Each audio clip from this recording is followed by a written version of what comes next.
예, 오늘은 마귀와 타락한 천사들에 대해서 살펴봅니다. 그래서 우리가 지난주에는 선한 천사들에 대해서 우리가 살펴보았죠.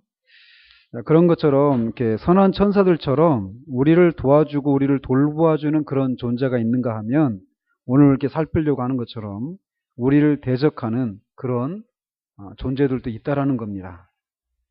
그래서 왜 이 마귀와 타락한 천사들에 대한 그런 교리를 살펴보아야 하는가, 그 이유를 먼저 얘기를 하고 있는데, 이 교리를 살피지 않고는 오늘날의 이 개인, 인간의 그런 모습과 또 그런 인간들로 이루어진 세상에서 일어나는 일들을 이해할 수가 없다라는 거예요.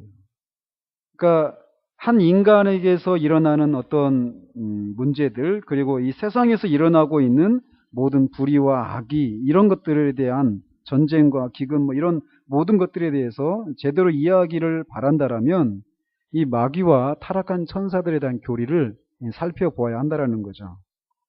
그래서 이렇게 많은 사람들이 자신과 자기의 개인적인 그런 죄와 실패의 탓으로 돌리던 일들이 사실은 마귀의 탓인 경우들이 있다라는 거예요. 그러니까 많은 경우에 그렇다라는 거죠. 근데 그것을 알지 못하는 경우들이 있다라는 거예요.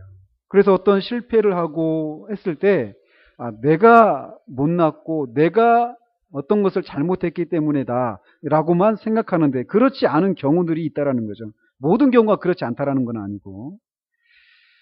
그래서 오늘날 이 복음주의 그리스도인들은 이 교리를 잘 연구하지 않고 그것에 대해서 적절히 주의를 기울이지 않기 때문에 이 개인적인 체험과 복음 전도와 다른 많은 영역에서 쉽게 함정에 빠지게 된다라고 얘기를 합니다.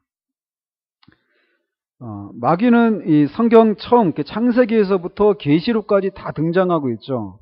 그래서 그는 우리를 깨어나지 않게 할 수만 있다면 우리를 잘못된 열심이 가득 차게 해서 육적인 일과 영적인 일을 혼동하게 만들고 그럼으로써 우리가 가장 열심히 있는 것처럼 보이는 순간에도 자기도 모르게 원수의 영향을 받도록 한다라는 거예요. 그러니까 얼마나 그게 참 비참한 일이 될 수 있겠습니까? 우리가 주님을 위해서 열심을 냈다. 영적인 일이다. 영혼을 섬기는 일이다. 교회를 섬기는 일이고 하나님을 위한 일이다 라고 하면서 우리가 열심을 냈는데 사실은 이 잘못된 열심일 수 있다라는 거예요. 마귀의 그런 이 괴계에 우리가 빠져서 이게 내 나름의 그런 열심으로 열심이 될 수 있다라는 거죠. 그래서 마귀는 그런 일들을 하고 있기 때문에 마귀의 정체와 그가 하고 있는 일들이 무엇인지를 우리가 잘 모르면 우리가 많은 시간을 이렇게 낭비하는 경우들이 있을 수 있다는 거예요. 그리고 이 잘못된 자기 정죄 여기에 빠져가지고 거기서 헤어나지 못하게 되는 그런 일들도 일어날 수 있다는 거죠. 또 반대로 또 다른 극단이 있습니다. 그래서 뭐 이단으로 정죄받았던 뭐 베리와 학파 이런 사람들 있잖아요. 우리나라에도 그런 교단들이 있잖아요. 그 사람들처럼 모든 것을 다 마귀의 탓으로 돌리는, 모든 것을 귀신의 탓으로 돌리는, 모든 질병과 모든 어떤 아무튼 우리가 잘못되고 부정적이고 뭐 나쁜 것들 그 모든 것들을 다 마귀의 탓으로만 돌려버리는 그런 또 극단을 우리가 또 피해야 합니다. 제가 그 전에 여러분들이 그 전에 그 교회에서 목사님이 갑자기 기도원에 갔다 오시더니 한 주 기도원에 갔다 오시면 저는 막 좀 조마조마해요. 이상해요. 아무튼 갔다 와가지고 그때 막 했던 얘기가 그때도 막 들으면서 제가 막 경악을 하면서 들었어요. 근데 그 교인들이 그것을 이렇게 이해를 하면서 들었는지 저는 모르겠어요. 근데 저는 앉아서 들으면서 저건 아닌데 막 그런 생각을 하면서 막 들었습니다. 그러면서 다녀온 기도원에서 그 얘기를 막 했던 것 같아요. 집회 어떤 강사가 와가지고 이 가계부에 막 그 돈이 빠져나가게 만드는 귀신 막 이런 식으로 해가지고 그냥 모든 것을 다 귀신의 탓으로 막 얘기를 하시는데 저분이 정말 조직신학 박사님이 맞나 싶은 생각이 막 들더라고요. 근데 그런 식으로 모든 잘못되고 나쁘고 우리가 원하지 않는 그 모든 것을 다 마귀 탓이고 귀신의 탓으로 돌려버리는 것도 우리가 경계를 해야 됩니다. 그러니까 우리 잘못 때문에 그런 것일 수 있거든요. 우리가 지혜가 없고 우리의 죄 때문에 그런 일이 일어날 수도 있는데, 또는 자연적인 어떤 질서에 우리가 순종하지 않기 때문에 병에 걸릴 수도 있거든요. 근데 그런 모든 것들을 다 귀신의 탓으로 얘기를 해버리면서 이 하나님이 정하신 그런 일반적인 그런 삶의 원리들까지 부정해버리는 그런 대로까지 우리가 가서는 안 되겠어요. 자, 그러면서 성경은 이제 마귀에 대해서 이제 가르치고 있는데, 먼저 마귀를 지칭하는 이름들이 다양하게 나옵니다. 그래서 이 이름들 속에서 마귀가 어떤 존재인가라고 하는 것을 우리가 또 이제 거꾸로 알 수가 있죠. 그래서 가장 일반적인 그 호칭이 사탄입니다. 사탄. 사탄은 적대자 이런 뜻이에요. 그러니까 사탄, 적대자예요. 그러니까 그냥 적대자라고 말할 때 우리 안에서 그 마음 안에서 일어나고 막 이글거리는 그 적대감 있잖아요. 그러니까 조금도 어떤 호의와 조금도 어떤 그 좋은 어떤 긍정적이고 좋은 생각을 품지 않은 완전한 그런 이 적대감, 이 적이에 이렇게 불타고 이글거리는 이런 것을 연상하시면서 이 이름을 떠올리면 돼요. 사탄의 존재가 바로 그런 거예요. 적대자예요. 하나님을 적대하고 있습니다. 그러면서도 동시에 하나님과 관계된 우리들, 신자들, 하나님이 창조하신 창조세계, 그것을 향한 적대감이 막 이글거리는 존재라는 거예요. 사탄이라고 하는 존재가. 그리고 또 마귀의 또 다른 이름은 마귀입니다. 마귀. 그래서 이거는 이제 중상자, 비방자 이런 뜻이 있습니다. 중상하는 거예요. 그러니까 이렇게 뭐라고 하죠? 그 참소하는 사람, 비방하는 사람 이런 존재라는 거예요. 그러니까 계속해서 안 좋게 얘기하는 거죠. 중상모략하고 이런 거라는 거죠. 그래서 대표적으로 그 욥을 향해서 사탄이 하나님께 막 그렇게 중상을 하잖아요. 하나님이 그렇게 축복을 해주니까 당연히 그렇게 하겠죠. 그거 한번 걷어보십시오. 그러면은 아마 본색이 드러날 거예요. 이런 식으로. 그런 식으로 얘기한다는 거죠. 그것도 마찬가지, 우리 신자들을 향해서도 마찬가지. 그러니까 밤낮 하나님 보좌 앞에서 사탄이 중상한단 말이에요. 참소한단 말이에요. 신자들에 대해서. 우리들에 대해서. 근데 또 뭐라고요? 그 하나님 앞에 누가 계시다고? 우리 대언자가 계시는 거예요. 대언자가. 그죠? 그러니까 아무튼 이 마귀라고 하는 존재가 그런 존재라는 거예요. 중상하고 비방하는 그런 존재다라는 거죠. 마귀의 또 다른 이름은 바알세붑이라고 하는 이름이 있습니다. 바알세붑. 바알세붑은 마귀들의 왕이라고 하죠. 그래서 예수님께서 이 병자들을 고쳐주시니까 바리새인들이 제가 귀신의 왕 바알세붑의 힘을 빌어서 이런 일을 한다라고 하면서 예수님을 마귀들의 왕의 힘을 빌어서 지금 귀신을 쫓아낸다 이런 얘기를 하고 있죠. 그죠? 거기서 이렇게 나온 이름인데 이 바알세붑이라고 해가지고 마귀들의 왕 이런 뜻이 있고, 또 아볼루온 이런 뜻이 있습니다. 그래서 무저갱의 천사 이런 뜻이 있고, 또 다른 성경에서는 이 마귀를 가리켜서 이 세상의 임금 또는 이 세상의 신, 그러니까 이 말 속에 어떤 의미가 있습니까? 이 세상을 임금이니까 통제하고 있다라는 거죠. 그죠? 그리고 이 세상의 신, 그러니까 이 세상의 이 경배를 받는 그런 존재라는 거예요. 그죠? 마귀가. 그리고 또 다른 호칭은 공중의 권세 잡은 자라고 이렇게 말을 합니다. 책에 다 있어요. 뭐 제가 없는 걸 말하는 건 아니고요. 이 공중의 권세 잡은 자 이렇게 말을 하고, 또 불순종의 아들들 가운데 역사하는 영 이렇게 얘기를 합니다. 뒤에서 더 상세히 이제 나올 거예요. 그리고 또 다른 말로는 용 또는 사자, 우는 사자 이렇게 말할 때 그 사자라고도 얘기를 하고, 또 이사야서 14장에 있는 것처럼 계명성, 뭐 새벽별, 샛별 이런 말이잖아요. 이제 그것도 뒤에서 좀 더 나옵니다. 그리고 옛뱀이라고 말을 하죠. 그 에덴 동산에 나타났던 뱀. 그래서 그 뱀을 가리켜서 이제 옛뱀이라고 하고, 또는 악한 자라고 얘기한다라는 거예요. 그래서 성경에 이제 여기서는 이제 우리가 이 레이 존스 목사님 그 책이니까 이게 보면은 흠정역 성경 있잖아요. 킹 제임스 버전. 그게 흠정역이라고 하거든요. 그 성경에서 악이라고 하는 그런 말로 이렇게 번역이 된 거. 이거는 다 악한 자로 해석하는 게 마땅하다라고 이렇게 하면서 그런 의견을 제시하죠. 그래서 다만 악에서 구하옵소서 이렇게 기도하는 것도 악한 자에게서 구하옵소서 이런 것일 거라는 거고, 또 요한일서에서 나온 것은 이 온 세상이 이 악한 이 사악함 안에 처해 있다 하는데 우리 말 성경에는 악한 자 안에 처해 있다 이렇게 말을 우리는 제대로 번역을 했는데 흥정역에서는 사악함 안에 처해 있다 이렇게 번역이 됐다라는 거예요. 근데 그게 사악함이 아니라 악한 자 이렇게 번역하는 게 맞다 이런 주장을 하는 거죠.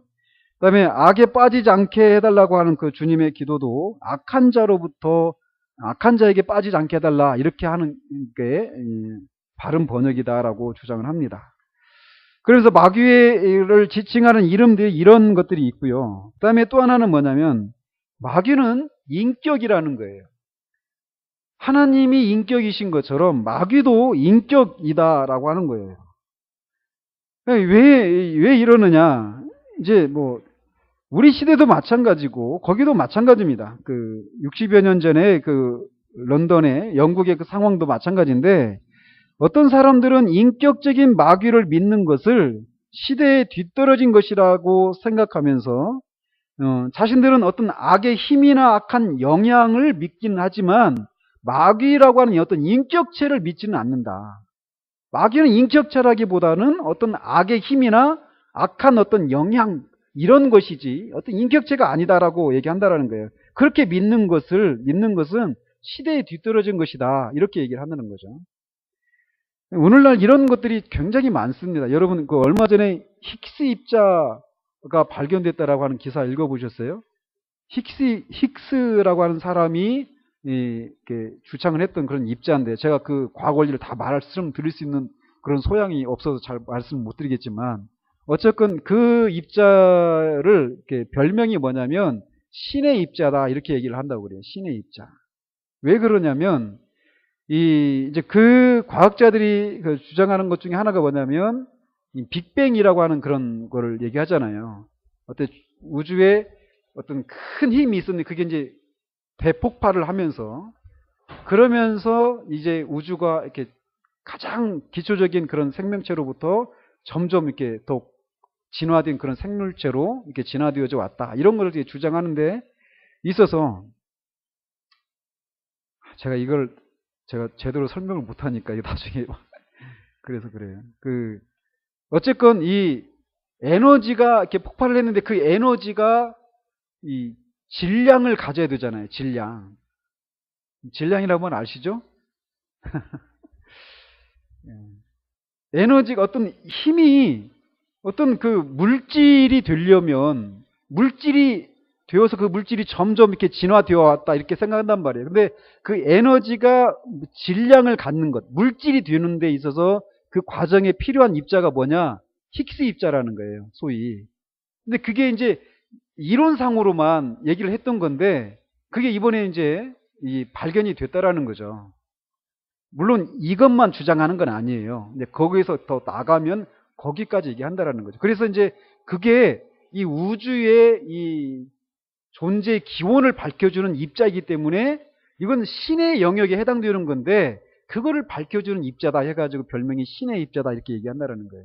그러니까 말씀드리고 싶은 건 뭐냐면 세상은 끊임없이 이 성경에서 말하고 있는 것들을 자꾸 부정하려고 하는 쪽으로 발전해 나간다라는 거예요.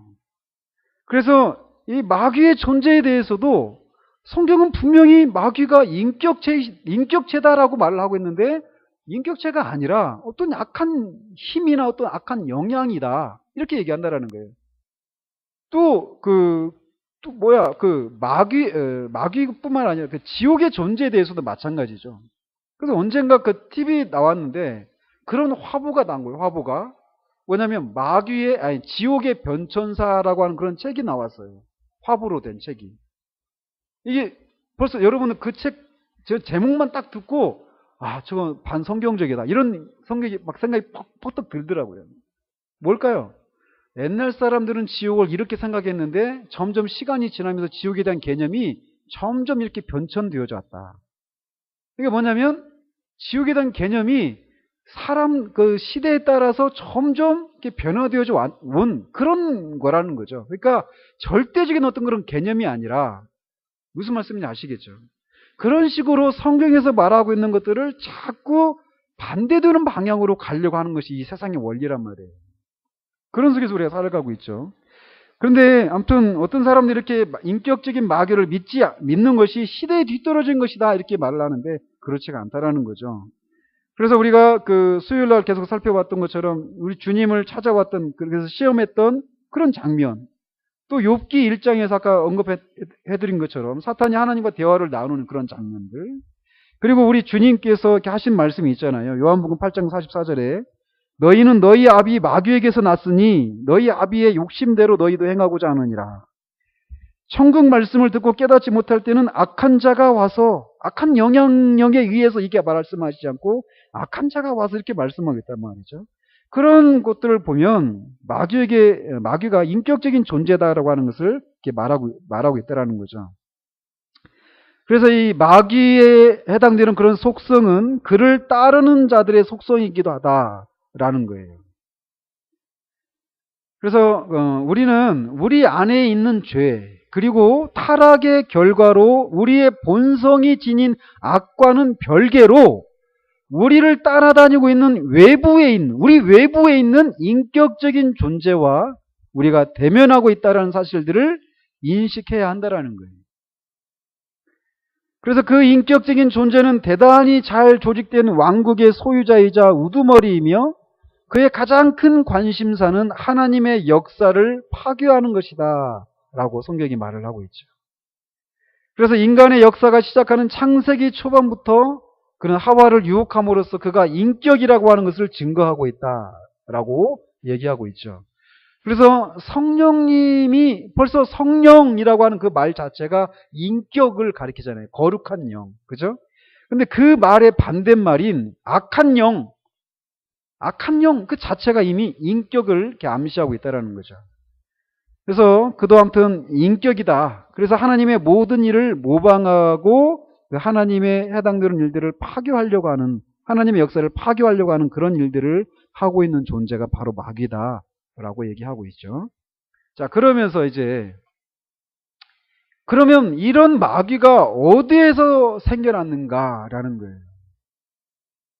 참 이거는 뭐 결론적으로 말씀드리면 우리는 알 수가 없어요. 마귀가 어디로부터 나왔는가, 어디에서 생겼는지에 대해서 성경은 많은 것을 알려주지 않고 다만 마귀와 그의 활동들에 대해서 진술할 뿐이다라고 얘기하고 있습니다. 그래서 우리가 아까 읽었던 그 에스겔 28장 우리 2절부터 읽었는데 11절부터 19절까지는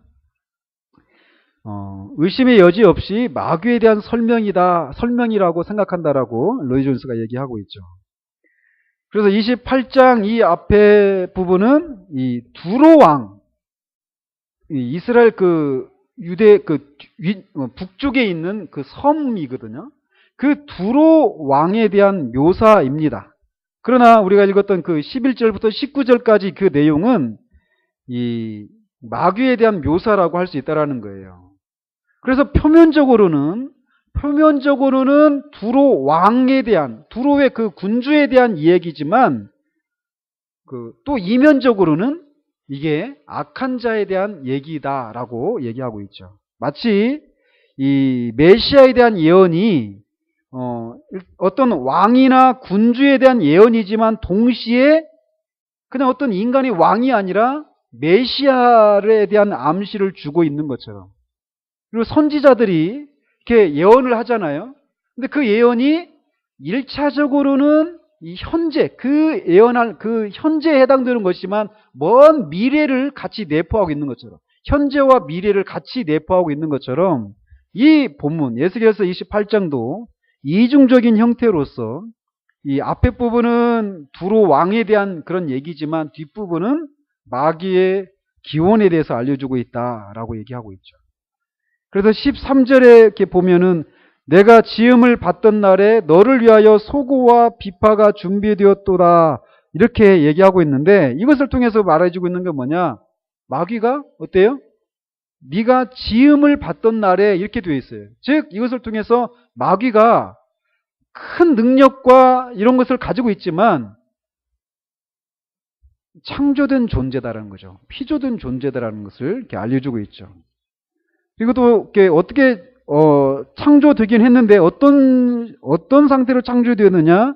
12절에 보면 너는 완전한 도장이었고 지혜가 충족하며 온전히 아름다웠도다 이렇게 말을 하고 있어서, 그는 큰 권세와 능력을 가지고 있었고 완전함의 집약인 듯했다라는 것을 우리가 알 수 있다라는 거죠. 처음부터 이 중상자와 비방자와 하나님의 역사를 파괴하고 하는 그런 악한 존재로 지음받은 것이 아니라 이렇게 큰 권세와 능력을 가지고 완전함의 집약인 그런 상태로 피조가 되었다라는 거예요. 그러면서 그랬던 그가 모든 천사들 중에 가장 뛰어난 존재였지만 그 자신의 지위에서 쫓겨나게 되었다라고 얘기하고 있죠. 그 14절에 보면은 기름 부음을 받고 지키는 그룹이라고 하는 그런 말이 있어요. 우리가 지난주에 그 살폈던 선한 천사들 중에 이 선한 천사들의 그런 부류에 해당되는 두 존재가 있었죠. 하나가 그룹, 그죠? 그룹과 스랍 또한 세 존재인데, 하나가 내생물, 이런 존재가 있었다라고 우리가 지난주에 살펴봤잖아요. 그랬던 것처럼 이 그룹들은 분명히 가장 높은 존재 형태이고, 특별히 그들의 직무는 하나님을 예배하고 이 하나님께 전체 우주의 예배를 바치는 것이다라고 지난주 우리가 이렇게 살펴봤는데,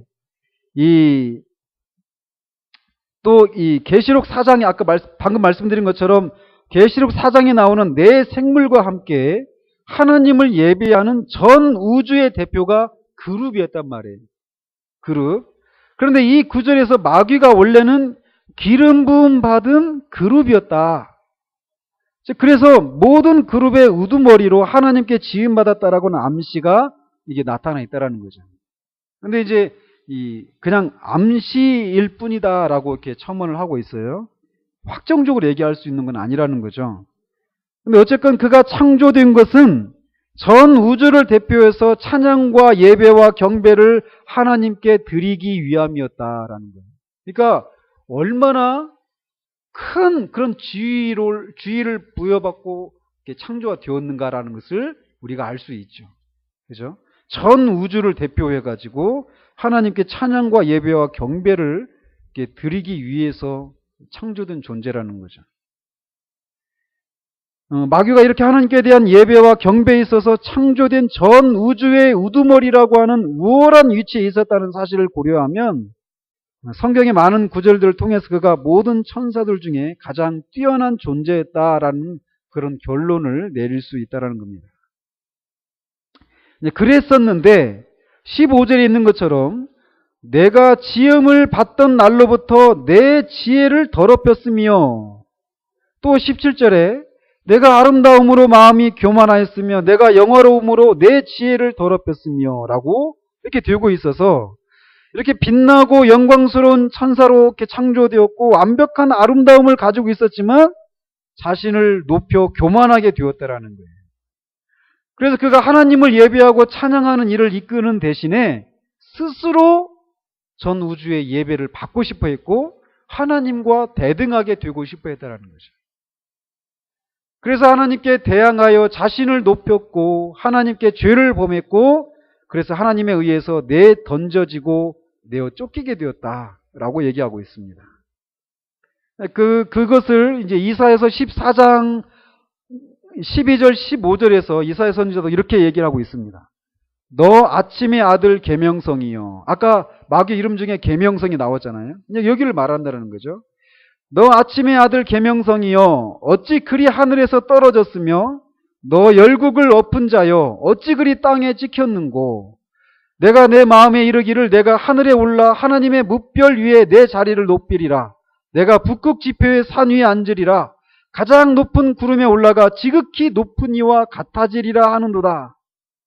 그러나 이제 내가 스월 곧 구덩이 맨 밑에 떨어짐을 당하리로다. 이렇게 얘기하고 있다는, 이게 바로 마귀의 존재를 가리키고 있다는 거죠. 그러나 아무튼 마귀가 이렇게 전 우주를 대표해서 하나님을 예배하고 경배하는 그런 존재로 지음을 받았지만, 그래서 그거에 맞는 그런 영예와 권능을, 지혜를 부여받은 그런 영광스러운 존재로, 천사들 중에 가장 탁월한 그런 존재로 지음을 받았지만, 그 결국은 내어 쫓겼다라는 거예요. 그렇지만 그 마귀가 그렇게 타락하게 된, 하나님과 같이 되려고 마음을 품은 그 악, 그 궁극적인 악의 기원에 대해서는 여전히 성경은 설명해주고 있지 않다라는 거예요. 그래서 성경은 어떻게 해서 이 모든 생각, 이렇게 하나님과 같이 나도 되어야 되겠다, 이런 생각이 사탄의 마음에 들어오게 되었는지에 대해서는 우리에게 설명해 주지 않고 있다라는 거예요. 다만 우리는 그런 일이 벌어졌다라는 것을 성경이 말해주고 있는데 그것을 그냥 믿음으로 받을 뿐이라는 거예요. 그러니까 이게 이제 성경이 가는 데까지 가고 성경이 멈추는 데까지 멈추는 거예요. 그게 우리에게 요구되어지는 거라는 거죠. 그래서 마귀가 그런 존재이고, 그러면서 이제 마귀가 가지고 있는 능력을 이제 살펴봅니다. 그래서 이제 그 마귀는 성경에서 말하기를 천사보다도 큰 능력을 가지고 있다라고 말을 합니다. 그래서 마귀는 베드로는 마귀를 가리켜서 우는 사자라고 말을 하고, 이사야서에서는 리워야단이라고 이렇게 묘사하게 되죠. 계시록에서는 용이라고 말을 합니다. 그래서 마귀가 천사보다 큰 능력을 가지고 있는데 어느 정도냐? 아까 우리가 읽었던 그 유다서 9절에서처럼 천사장 미가엘이 모세의 시체에 관하여 마귀와 다투어 변론할 때 감히 비방하는 판결을 내리지 못하고 다만 말하되 주께서 너를 꾸짖으시기를 원하노라 하였거늘, 이렇게 말을 하고 있어요. 천사장인 미가엘조차도 마귀에게 비방의 판결을 내리지 못하고 있다는 거예요. 이렇게 마귀가 천사장인 미가엘보다도 더 큰 능력을 가지고 있다는 것을 말해주고 있다는 거죠. 그리고 그러니까 당연히 마귀가 인간의 능력보다 더 크다라는 것은 당연하겠죠. 인간이 천사보다 못하게 만들어진 존재이니까. 그래서 주님도 누가복음에서 말씀하시기를 자기 집을 지켜 그 소유를 안전하게 하는 무장을 한 강한 자라고 이렇게 말을 하고 있습니다. 또한 마귀는 그래서 우리 몸에 영향을 미칠 수 있을 정도로 강력한 존재이기도 하다라고 얘기하고 있습니다. 그래서 바울도 자신을 치기 위해서 보내어진 이 사탄의 사자에 대해서 이렇게 얘기하잖아요. 그죠? 고린도후서 12장에서 마귀는 우리 몸에 영향을 미칠 수 있다는 거예요. 이 내용에 대해서는 뒤에서 더 언급을 하도록 하고요. 아무튼 마귀는 이렇게 천사보다도 우리의 인간의 능력보다도 더 큰 능력을 소유한 존재라는 거예요. 그러면서 또 마귀는 모든 악의 근원이다라고 성경이 말을 하고 있습니다. 고린도후서 4장 4절에 이 세상의 신이라고 말을 하고, 에베소서에서는 공중의 권세 잡은 자라고 얘기하고 있습니다. 그는 악한 자, 악의 결정체이다라고 말을 합니다. 모든 악이 그에게 집중되어 있다라는 거예요. 그는 우두머리이고 모든 악이 그에게서 나온다라는 거죠.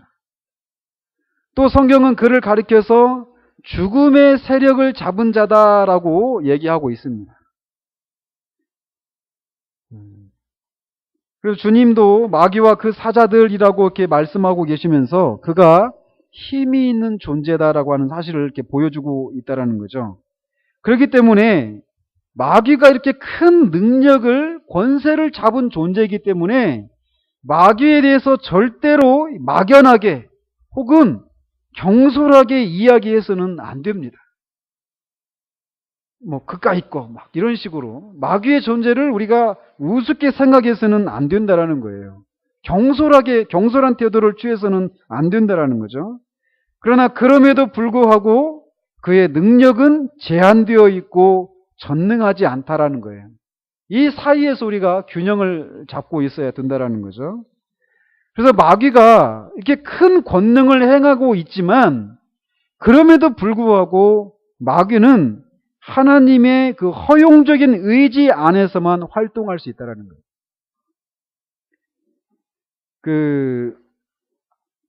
그래서 이것은 우리에게 신비의 영역에 해당되는 겁니다. 신비의 영역에 해당되는 거고, 하나님은 마귀가 어떤 특별한 일을 하는 것을 허용하시지만 하나님의 그 영원한 지혜 안에서 마귀가 마지막까지 어느 정도의 권능을 유지하도록 허락하셨지만 그 능력도 결국 하나님의 통제 안에 있다라는 거예요. 그래서 욥기에 나오잖아요. 그 재산을 다 뺏어가되 재산을 다 뺏어가되 그에게는 아무런 해가 있지 않도록 해라. 다 뺏어가긴 했습니다. 그러나 거기까지예요. 하나님이 거기 허락하신 그 지점까지라는 거죠. 또 마찬가지로 그의 몸에 막 그런 가려움질, 막 그런 악질이 들게 했는데 그것도 죽게 하지는 못하게 하는 것이죠. 하나님께서. 거기까지 허락하는 거예요. 마귀가 그런 큰 권능을 행했지만 여전히 하나님의 하나님이 허락하시는 그 정도 안에서만 그의 권세를 행할 수 있다는 것을 우리가 기억해야 된다는 거죠. 그리고 이 마귀가 성경에서는 그가 하늘에 거한다라고 되어 있는 구절이 있는가 하면 또 욥기에 나오는 것처럼 땅에 두루 돌아다닌다 이런 표현도 있습니다. 그러나 그래서 마귀가 모든 곳에 한 번에 모든 곳에 동시에 있는 그런 존재처럼 보인단 말이에요. 그러나 마귀는 아까 살펴본 것처럼 피조든 존재예요. 그래서 유한한 존재이기 때문에 모든 곳에 한꺼번에 계시는 완전한 존재로 계시는 하나님의 편재성을 마귀는 가지고 있지 않다라는 거예요. 그래서 한 번에 한 장소에만 있을 수밖에 없는 존재라는 거죠. 하지만 그는 원래 속이기를 잘하고 많은 졸개들을 거느리고 있어서 모든 곳에 그 마귀의 대리자들이 있기 때문에 마치 마귀가 동시에 여러 곳에 있는 것처럼 보일 뿐이지 사실 그런 것은 아니다라는 거예요. 그렇죠? 그 마귀의 그 특성 중에 첫 번째 특성은 교만하다라는 거예요. 아까 우리가 살펴본 것처럼 하나님과 같이 되려고 하는 이 교만이 모든 죄의 뿌리입니다. 그래서 그 교만한 사탄의 꾀임을 받은 첫 번째 우리 조상들도 결국 교만 때문에, 그죠? 교만 때문에 타락하게 된 것이죠. 그러면서 그 마귀의 특성이 첫 번째 특성은 교만이라면 또 다른 특징은 악의, 교활함, 거짓됨을 들 수 있다라고 얘기하고 있습니다. 또 주님은 그를 가리켜서 살인한 자다라고 얘기하고 있습니다. 그래서 그는 속이는 자고 거짓말쟁이고 비방하는 자고 살인자고 하나님을 미워하는 자고 교활함과 교만으로 가득 찬 그런 존재다 라는 거죠. 그래서 그런 악한 존재인 마귀가 하는 일이 무엇인가? 하나님을 대적하는 일입니다. 그래서 그의 한 가지 그 목표가 무엇이냐? 언제나 하나님의 일을 멸하고 자신을 하나님처럼 높이는 것입니다. 그래서 우리가 첫 번째 우리 조상들도 그 타락의 사건에서 보는 것처럼 마귀의 첫 번째 활동, 성경에 기록된 마귀의 첫 번째 활동은 인간을 하나님에 대한 적대감을 가지게 해서 타락하게 했다라는 거예요. 나중에 그 밀턴의 신라권이라고 하는 그런 책을 한번 읽어보십시오. 그러면은 이런 부분에 대해서 아주 이렇게 풍성하게 이렇게 기록을 해놨어요. 한번 읽어보시기 바랍니다. 그러면서 이렇게 성경에서 마귀가 하는 일은 이렇게 하나님을 대적하는 일이라는 거죠. 그래서 그렇게 우리 인간을 그 일에 동참하도록 하는 일들을 지금도 하고 있다라는 겁니다. 그리고 이 마귀가 하는 이 일이 또 이제 마귀가 아까 말씀드린 것처럼 마귀가 또 성경에서는 이 사망의 권세를 가지고 있다라고 이렇게 말을 하고 있습니다. 마귀가 사망의 권세를 가지고 있다라고 이렇게 말을 할 때 그 의미는 이 전적인 그런 권세를 가지고 있다라고 하는 이런 의미는 아니라고 말을 합니다. 즉 제한된 그런 의미의 사망의 권세를 가지고 있다라는 거예요. 그래서 어떤 식으로 그 사망의 권세를 사람들에게 주장을 하느냐? 이 사람이 이 마귀의 말을 이렇게 들은 순간 그는 자신을 마귀의 권세와 지배 아래 놓게 되었다라는 거예요. 그러므로 인해서 죽음이 인간에게 선고가 되었잖아요. 첫 번째 인간에게. 그죠? 마귀의 그 말을 듣고 거기에 순종을 한 거예요. 첫 번째 인간이. 그 얘기는 결국 마귀의 권세와 지배 아래 인간이 놓이게 되었다라는 것이고 그 결과 죽음이 인간에게 선고되었다라는 거죠.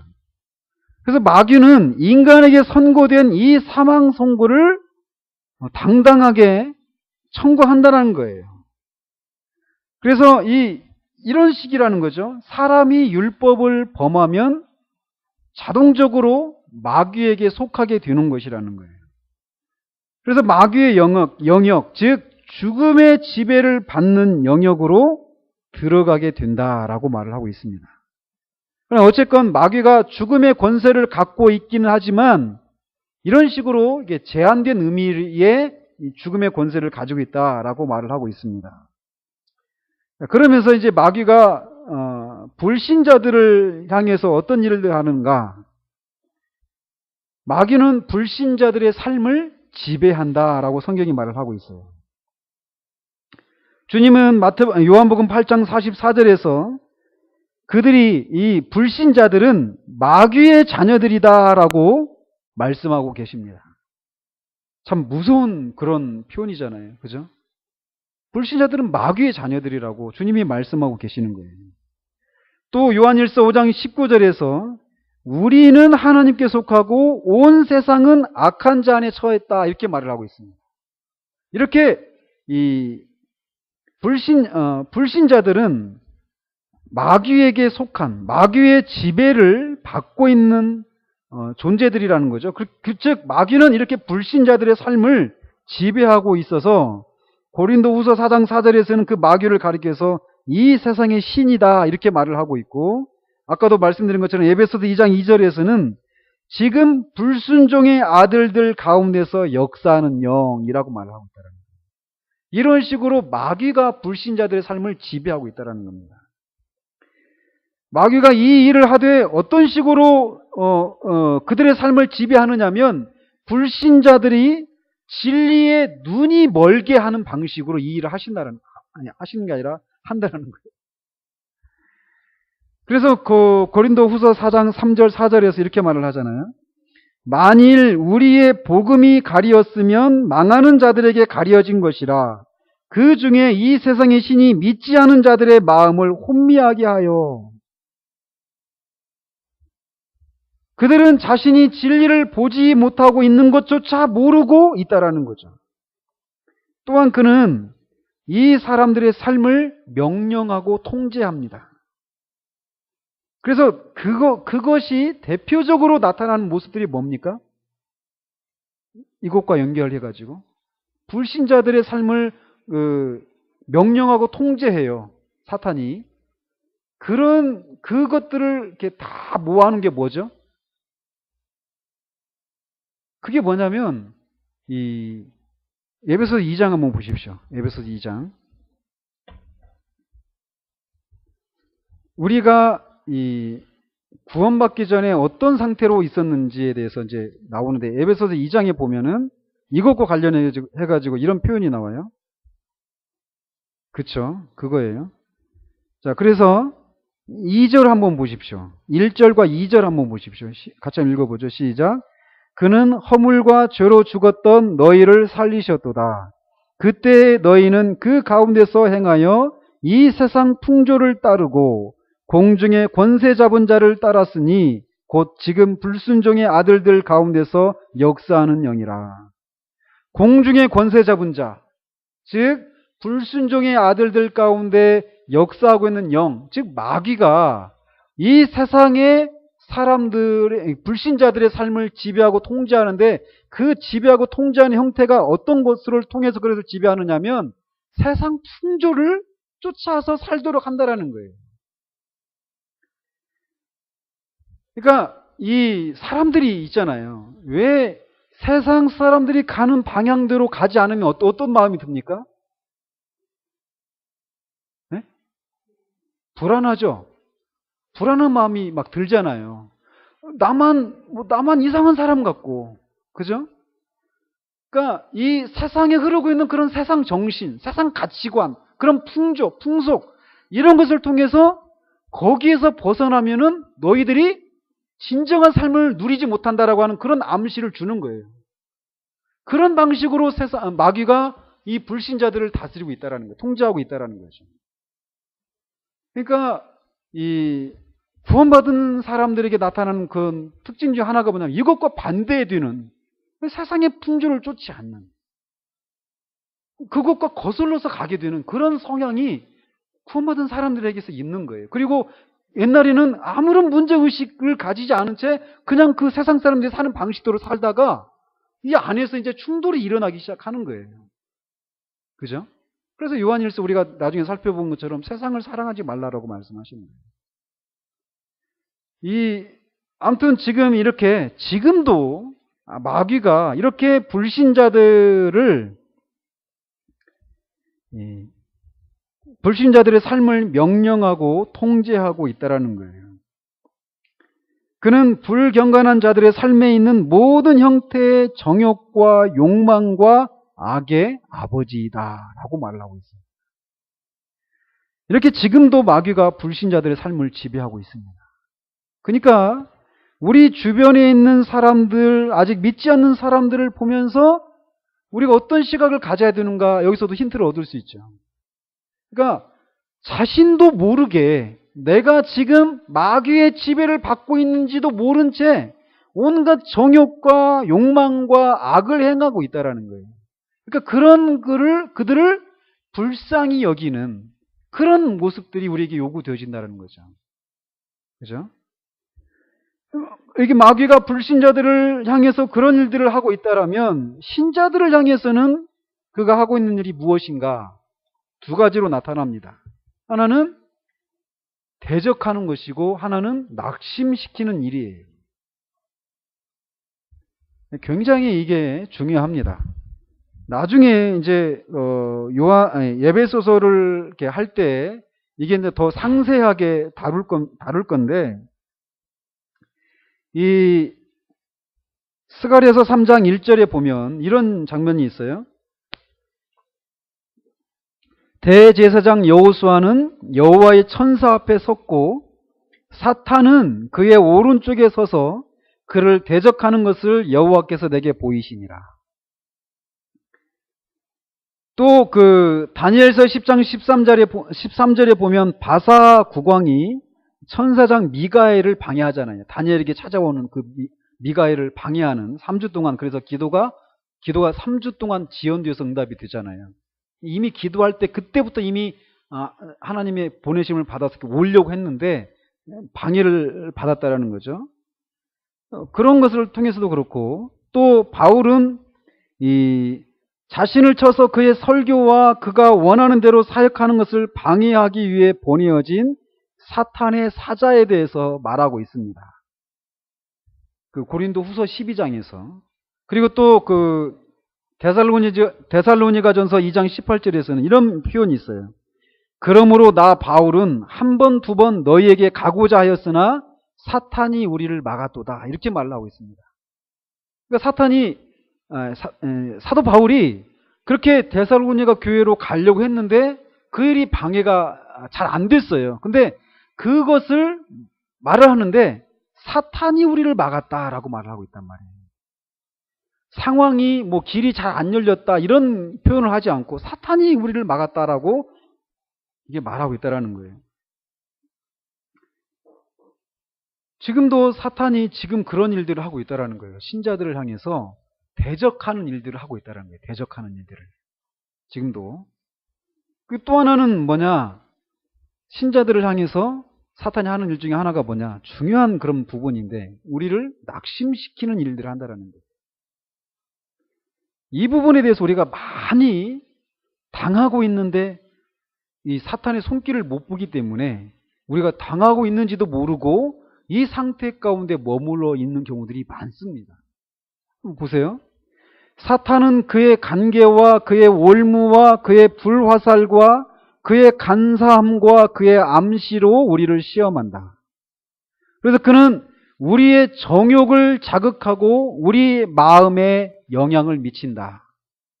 그래서 갑자기 우리의 마음에 언짢은 마음이 들어오게 한다든지 우울함 또는 절망감 그리고 자포자기하는 마음을 갖게 하는 것 이런 것들의 대부분은 사탄의 관계 때문에 일어나고 있는 것이라는 거예요. 그래서 예배소서 6장에서도 로이 존스 목사님이 거기서 그런 얘기를 해요. 그러니까 그 하나님의 전신갑주와 관련해 가지고 하나님의 전신갑주를 취해야 된다 이런 얘기를 하잖아요. 그래서 사탄이 하는 것 중에 뭐냐면 우리의 생각을 지배하는 거예요. 그래가지고 이런 생각을 그냥 이렇게 불어넣는 거예요. 갑자기 아침에 일어났는데 마음이 갑자기 언짢은 날 있죠. 그죠? 근데 그럴 때 그냥 어떤 심리적인 그런 문제만은 아닐 수 있다라는 거예요. 갑자기 우울해진다든지, 갑자기 모든 삶에 의욕이 없어진다든지, 절망이 되고 낙심이 된다든지, 이런 것들이 많은 경우에 사탄이 우리에게 심어주는 불화살의 공격 때문에 생겨나는 것이라는 거예요. 그런 경우들 없어요? 그래서 아침에 일어날 때 저도 그런 거를 봅니다. 얼마 전에도 제가 갑자기 그냥 이렇게 마음이 짜증이 나는 거예요. 아침에. 자꾸 집사람을 향해서도 짜증이 나고 애들을 향해서도 짜증이 나고 그냥 다 짜증이 나는 거예요. 그런 날 있잖아요. 그죠? 근데 그때도 제가 이렇게 하나님 앞에 기도하는 게 그래요. 이런 마음이 들면 자꾸 그 마음이 짜증이 날 때 그 마음을 가지고 말이 나오는데 고운 말이 나오겠어요? 자꾸 이제 그게 옆에 있는 사람한테 애먼 사람들한테 그게 이제 막 그 짜증이 번져 가는 거예요. 사단이 그런 일을 하는 거예요. 그러니까 당하는 사람 입장에서는 어때요? 왜 나만 갖고 그래? 왜 그래? 이유도 없이 막 이렇게 하면서 싸움이 일어나는 거죠. 그러면서 하루의 시작을 완전히 그냥 망쳐버리면서 시작을 하는 거예요. 그런 분들 많죠? 근데 그 배후에 보면 많은 경우에 사탄이 있다라는 거예요. 그러니까 그럴 때 그런 것인데 우리는 또 그런 생각이 들 때 어떤 또 생각을 갖게 되냐면 이 자기 생각에 파묻혀 있다라는 거예요. 그러면서 이 스스로 자신의 약점, 내가 이런 게 못났고 이런 게 없고 하는 것 때문에 또는 이런저런 실패 또 내 그런 무능력함 이런 것들 때문에 이런 일들이 일어난다라고 하면서 자신의 내면에만 집중하게 만드는 거예요. 사탄이. 그럴 때는 우리가 어때? 마음이 우울하고 낙심되고 그렇게 된단 말이에요. 그러니까 이거를 잘 분별하시기 바랍니다. 사탄이 우리에게 주는 마음은 어디로 향하게 하느냐면 자꾸 우리 내면으로 향하게 합니다. 그래도 자꾸 우리 자신에게 집중하게 만드는 거예요. 그래서 낙심되고 이 하나님 앞에 나아갈 담대함 또는 그런 의욕 이런 것들을 사라지게 만드는 거예요. 그거의 대부분 거의 대부분은 그 배후에 사탄이 있다라고 보시면 정확해요. 그런데 또 하나님께서 또 이런 일을 하실 수 있습니다. 하나님의 성령께서 뭐냐? 우리 자신의 한계를 보게 하시는 일들이 있어요. 제가 오전에도 그 말씀을 드렸잖아요. 저는 저의 한계를 보게 하는 이런 것들이 저는 감사해요. 왜? 그 하나님의 성령께서 하시는 일들이 무엇이냐면 똑같이 그런 우리의 무능과 그런 실패와 그런 약점들을 보게 되는데 그것 때문에 그냥 낙심하고 주지 않는 것이 아니라 그런 우리들 때문에 하나님의 도우심을 구하게 만드는 대로 가게 하는 거예요. 그래서 마음이 상하게 하는 거예요. 우리에게 그런 성령의 충만함을 통해서 그 모든 환경을 뛰어넘어서 기쁨을 누릴 수 있고 죄도 이기고 세상도 이기고 사탄을 이길 수 있는 그런 길이 있는데 내가 그렇게 하지 못하게 하는 우리들의 그런 모습들을 보게 하면서 그것 때문에 상한 심령으로 주님을 찾게 만드는 일들은 성령께서 하신 일들이에요. 사탄이 하는 일들은 하나님을 대적하는 일이기 때문에 그의 존재 자체가 그런 존재이기 때문에 결코 신자들로 하여금 하나님께 나아가도록 하는 일들을 하지 않습니다. 그렇기 때문에 여러분들이 당장이에요. 그러니까 사탄이 지금도 끊임없이 아까도 우리의 검을 꽂지 말라고 그러잖아요. 계속 갖고 있어야 되는 거예요. 죽는 순간까지. 죽음의 요단강을 넘어설 때까지 이 싸움은 끝이지 않아요. 어때요? 우리는 서로 맞게 싸울 때도, 나라와 나라가 싸울 때도, 원수 간에 싸울 때도 상대방이 완전히 꼬꾸라진 그런 상태 가운데 있으면 좀 액상한 마음이 있어가지고 그냥 이렇게 돌릴 수도 있잖아요. 사단에게 있어서는 그런 것이 없습니다. 선이라고 하는 것은, 긍휼이라고 하는 것은, 자비라고 하는 것은 하나도 없다라는 거예요. 그렇기 때문에 우리가 그의 공격을 받아가지고 막 나락으로 떨어져가지고 비참한 상황 가운데 있어도 막 끝까지 우리를 공격하고 우리를 대적하지, 우리를 향해서 대적하는 것을 쉬지 않는 존재라는 거예요, 사탄이. 그렇기 때문에 이런 싸움이 계속 되어지는데, 그렇기 때문에 지금도 여러분들이 한번 보셔요, 이제. 아마 아까 제가 말한 그런 거 진짜 많이 보잖아요. 아무튼, 왠지 막 찌뿌듯하고, 막 이럴 때, 그런 기분도 막 왠지 그냥 꿀꿀하고 막 이런 경우도 있잖아요. 그래서 괜히 그냥 뭔가 싫고 짜증나고 막 이런 것들이 있단 말이에요. 갑자기 우울해지고. 멀쩡하게 막 하나님의 은혜를 막 누리고 있었는데 갑자기 막 언제 그랬나 싶게 막 완전히 급전직하로 떨어져 버리는 그런 것들을 많이 본단 말이에요. 근데 그럴 때 그 배후에 사탄이 있다라는 것을 인식하시라는 거예요. 그냥 사탄이 주는 그 암시를 쫓아가지고 계속 나락으로 떨어지는 것이 아니라 어떻게 해야 돼요? 그 생각을 부인하고 대적해야 돼요. 심지어는 있잖아요. 마귀가 아까도 말씀드렸잖아요. 우리의 몸에 영향을 미치기도 한단 말이에요. 그래서 어떤 경우에는 우리가 아프게 되는 경우도 있습니다. 그 욥이 그렇게 아프게 되는 것도. 그 배후에 사탄이 있을 수 있어요. 물론 그것도 하나님이 허용하신 그런 한도 내에서 일어난 일이지만. 근데 그런 경우에는 약으로 안 됩니다.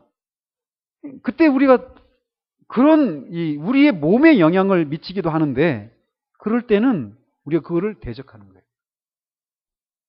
그래서 어떤 때는요, 몸이 아픈데 약이 아니라 기도를 통해서 그런 것들을 부인하고 기도를 통해서 그런 것들이 병이 낫는 경우들도 있습니다. 이 부분이 굉장히 사탄이 우리를 공격하는 부분이에요. 그래서 당장 오늘부터 그런 것들이 밀려올 때마다 거기에 우리가 휩쓸리면 안 돼요. 아시겠죠? 물론 저도 다 이기는 건 아닙니다. 그러나 이런 것이 있다라는 것을 우리가 인식을 하면서 자꾸 그 생각, 그 암시를 쫓아서 막 살아갈 필요가 없어요. 갑자기 우리가 있잖아요. 우리 사람이요, 생각 때문에 죽을 수도 있습니다. 무슨 말씀인지 아셔요? 그 사무엘상 25절에 나발 사건이 있잖아요. 나발이 누군지 아시죠? 다윗의 두 번째 부인이 아비가일인데 그 아비가일이 남편이 나발이에요. 그 의미가 바보예요, 진짜. 근데 나발이 다윗이 부하들 보내가지고 털 깎는 날 좀 이렇게 호의를 입으려고 보냈는데 막 무시해가지고 보내잖아요. 가지고 다윗이 막 죽이려고 내려오는데 아비가일이 막아서잖아요. 하나님 기름 부음 받은 당신이 직접 그 피를 흘리게 해가지고 그 하나님의 거룩함을 훼손한 일이 있어서는 안 된다. 라고 하면서 집에 가서 자기 남편한테 그런 일이 있었다는 얘기를 하니까 다윗을 죽이려고 내려왔는데 막았다. 이런 얘기를 하니까 나발이 그것 때문에 10일 후에 죽잖아요. 사람이요, 생각으로도 죽습니다. 생각에 눌려가지고. 그잖아요. 인간이 진짜 허무한 존재란 말이에요. 그렇게 연약한 존재예요. 사단이 그렇게 우리의 생각을 지배하려고 하는 일들을 한단 말이에요. 지금도 하고 있어요. 가지고 갑자기 생각이 우리가 생각하지 않았던 갑자기 어떤 생각이 불쑥 우리에게 들어와요. 불쑥. 그러면서 아주 좋았어요. 방금 전까지. 근데 갑자기 그 생각이 불쑥 들어오면서 그 생각의 지배를 받아버리면서 완전히 망쳐버려요. 제가 그런 것, 대표적인 것 중 하나가 뭐냐면, 그러니까 사탄이 하는 일이 너무 많기 때문에 제가 케이스 바이, 막 이렇게 모든 것들을 다 열거할 수는 없어요. 말씀드리고 싶은 건 뭐냐면, 생각을 지배하는 방식으로 우리를 공격한다라는 거예요. 옛날에 직장에 있는데 집에 전화를 합니다. 그러면은 안 받아요, 어떤 때. 그러면 이제 안 받네 하고 이제 잊어먹고 이제 일을 합니다. 또 한 시간이 흘러서 또 전화해요. 안 받아요. 그러면 이제 그때부터 이 불안한 생각이 들어옵니다. 무슨 일이 있나? 이런 생각들. 뭐 그런 생각부터 해가지고 막 온갖 생각들이 막 들어옵니다. 머릿속에. 그러다가 이제 일손이 안 잡혀요. 손이 안 잡혀요. 막 그런, 무슨 일이 일어날지도 모른다라고 하는 이런 생각 때문에. 그래가지고 막 이런 불안한 마음이 막 지배를 합니다. 전화를 했어요. 전화 받아요. 근데 무슨 일이 있었느냐?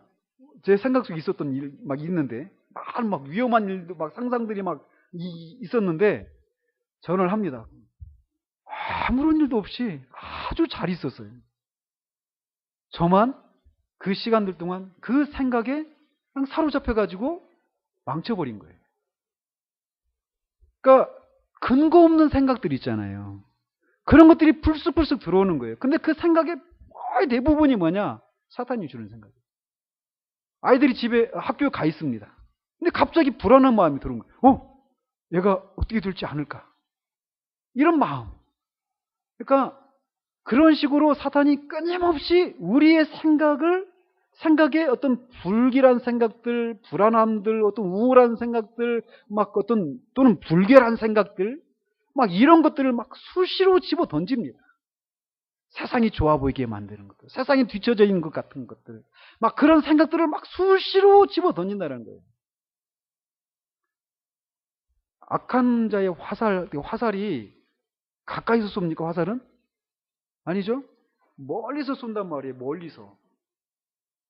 그러니까 멀리서 쏘니까 언제 쏘았는지도 모르게 그냥 가다가 턱턱 맞을 수 있단 말이에요. 그게 화살이란 말이에요. 악한 자가 지금 그런 식으로 계속 우리의 생각에 그런 암시를 막 해주는 거예요. 근데, 그러면서 뭐 과거의 죄를 갑자기 생각나게 한다든지, 그러면서 막 우리가 과거의 죄가 막 생각나면 얼마나 비참합니까? 그러면서 하나님 앞에 나아갈 담대함을 잃어버리게 한다든지. 그러니까 이 사탄이 우리를 공격하는 방식은 뭐 정말 다양합니다. 무궁하지는 않지만 다양해요. 그렇기 때문에 그 모든 것들에 대해서 우리가 다 이럴 때는 이렇게 하고 이렇게 할 수는 없지만 근본적으로 그 생각을 지배하려고 한다는 거예요. 그러니까 여러분들이 그런 생각이 들어올 때마다 그 생각대로 그냥 조정당하지 마시라는 거예요. 아시겠죠? 그러면서 마귀는 이런 일을 하되 많은 부분 자신이 직접 하지만 때로는 그의 사자들을 통해서 하기도 한다라는 거예요.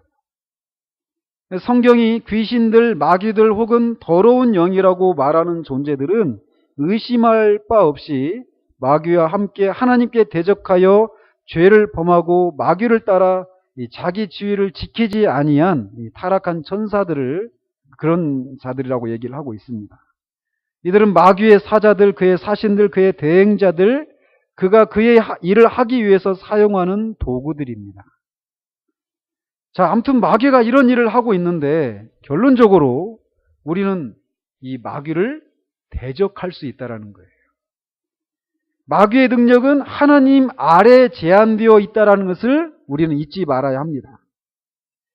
그리스도는 자신의 삶과 죽음과 부활에서 이미 마귀를 이기셨습니다. 그리고 우리 그리스도인들은 주님께 힘을 받아서, 그런 주님께 힘을 받아서 마귀를 대적할 수 있다는 거예요. 야고보 사도가 4장 7절에서 마귀를 대적하라, 그리하면 너희를 피하리라 라고 말을 하고 있습니다. 또 계시록 12장 11절에서는 성도들을 향해서 이렇게 말을 하고 있어요. 어린 양의 피와 자기들이 증언하는 말씀으로써 그를 이기었다. 그래서 우리를 둘러싸고 언제나 대적이 있습니다. 그렇기 때문에 우리는 절대 가볍거나 경박해서는 안 된다는 거예요. 마귀의 존재를 아주 가볍게 생각해서는 안 된다는 거죠. 그러나 겁쟁이처럼 두려움 속에 우리의 삶을 보낼 필요도 없다라고 말을 하고 있습니다.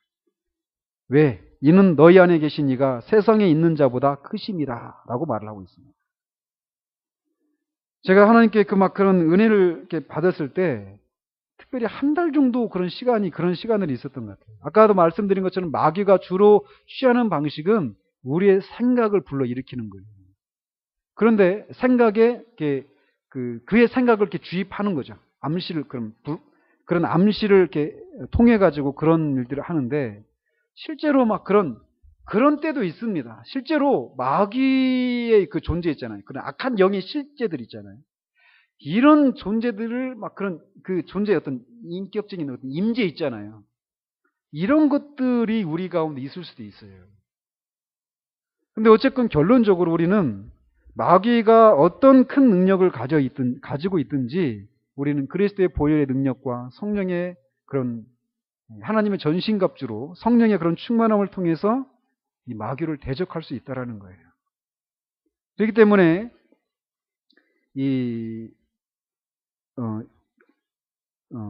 여러분들이 말씀드리고 싶은 건 하나가 뭐냐? 여러분들이 그런 우리 자신에게만 집중하게 만들게 되는 일들 있잖아요. 그런 것들 배후에 사탄이 있다는 것을 우리가 기억을 하면서 사탄이 주는 암시대로 그 생각대로 우리가 사탄이 우리를 그런 암시를 줄 때 우리를 막 참소하거든요. 근데 거기에 우리가 휘말려서는 안 된다는 거죠. 아시겠죠? 생각을 통해서 그런 것들을 지배하려고 한다는 것을 이제 우리가 기억하면서 이런 마귀와의 싸움에서 우리가 속절없이 그냥 당하는 것이 아니라 그것을 이겨낼 수 있는 그런 우리가 되어지기를 바랍니다.